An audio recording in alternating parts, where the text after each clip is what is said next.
loves, welcome back to my channel. Today's video is going to be all about my experience studying at Stirling University, as well as what the module structure looks like, a bit about the lecture theatres and what lectures are like, as well as the general teaching structure. So if you're interested, please make sure you smash that subscribe button and let's get into the video.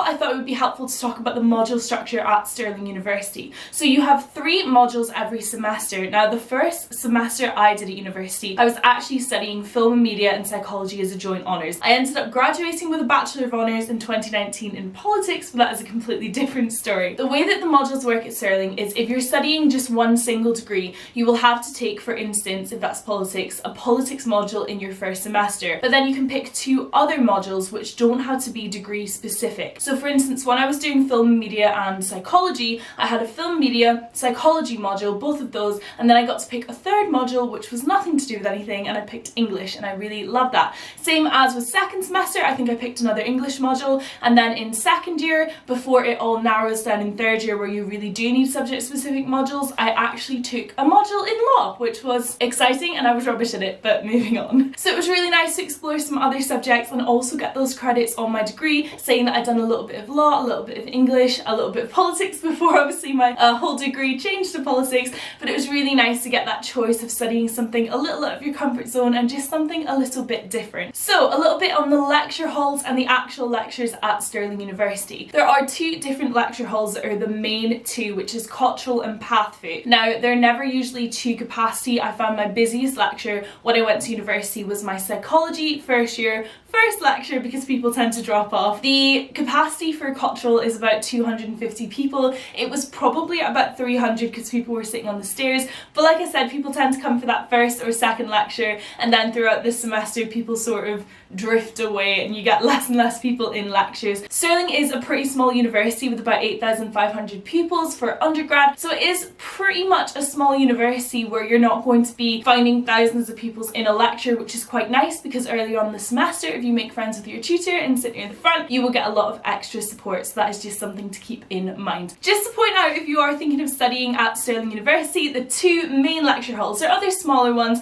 but these are the 2 ones, Pathfit and Cultural, are pretty far away from each other. They're about a 5-minute brisk walk, but they're about a 10 to 15-minute Georgia lazy walk. And there's a big hill that you need to go up if you're going from Pathfit to Cultural. So that is something to keep in mind. Honestly, on my laziest days, this is so embarrassing, but I would just drive between them because there's 2 different car parks. So if you're big into your walking, there's a loch, which is a big body of water which is beautiful in between them, and it's a lovely walk. But if you're not into your walking, just something to keep in mind, if you have 2 lectures one after the other in both buildings, you are going to be walking quite a lot between them, so that is just something to think about. So when you're actually studying, you will have around 2 to 3 lectures a week depending on what you're studying, but you will also have what are called seminars. So for instance, for politics, I would have 2 or 3 lectures per module, and then each module I would have a seminar, which is a group of about 7 to 20 people, I would say, with your tutor, and you sit and talk about the lectures for that week and the reading for that week way more in detail, and you usually have a little bit of homework to hand in for that. So this is a really good time to get to know people on your course. This is also a good time to speak to your tutor about anything you might be confused about, and also hand in that all important work. So if your subject is more science-based, you are likely to have tutorials and lab time. So this is quite a few hours of your week which you will be spending in the lab doing all of your sciencey things. I can't say I know a terrible amount about it, but I do know it's pretty full on and a lot of work, but most people I know really enjoy that time. They did say though, and I have a tip, is that if you have a sciencey subject and you're doing labs or tutorials, make sure you bring lots of snacks and some juice because it can last most of the day. So I also briefly wanted to touch on what the lectures are like at Stirling because people have been asking. In general, I studied modules in English, in film media, in psychology, in politics, in history and law, and genuinely all of my lectures were fantastic. You had so much options when it came to modules, so it was fantastic anyway, but you could also read up on your professor before you went to that module, before you chose it, so it was up to you as to who you went with. Honestly, there were a couple of fantastic politics lecturers who I would pick that module because I just really enjoyed enjoyed their teaching style, and I would pick them again and again. And you also at Stirling get a personal tutor who is with you from first year to fourth year, or whenever you decide to leave. So that's really nice. My personal tutor honestly was lovely. I didn't speak to him for the first like 2 years. Had a little bit of a tough time in my third year going in, switching modules and everything, and I won't embarrass him and name him on the internet, but genuinely he's one of the nicest people. He took me for a coffee, he told me it's okay that I'm not very academic and I'm not doing that great, and your personal tutor is like your lifeline at the university. There is also so much support from the careers service. I also had a dyslexic tutor, but he was also extremely lovely. The support that you get from all staff is incredible, and I'm not being paid to say this at all. I would tell you guys otherwise. I am brutally honest on my channel. I would say everyone down to the porters at the university accommodation, to the library staff, to the canteen staff, everyone was just so nice. It's quite a small sort of town, it's a nice little feel, and everyone just looks out for each other, so it was a really nice time. So I really hope you enjoyed that quick fire video, just a little bit about the structure of Stirling University, studying there, what the lectures are like, etc. So if you did, please make sure that you smash that subscribe button because it really supports my channel, and also make sure you ring that notification bell because it means that you'll be notified every single time I upload a new video, and this week is all about the University of Stirling. So thank you again for watching, and I cannot wait to see you in the next one. Bye!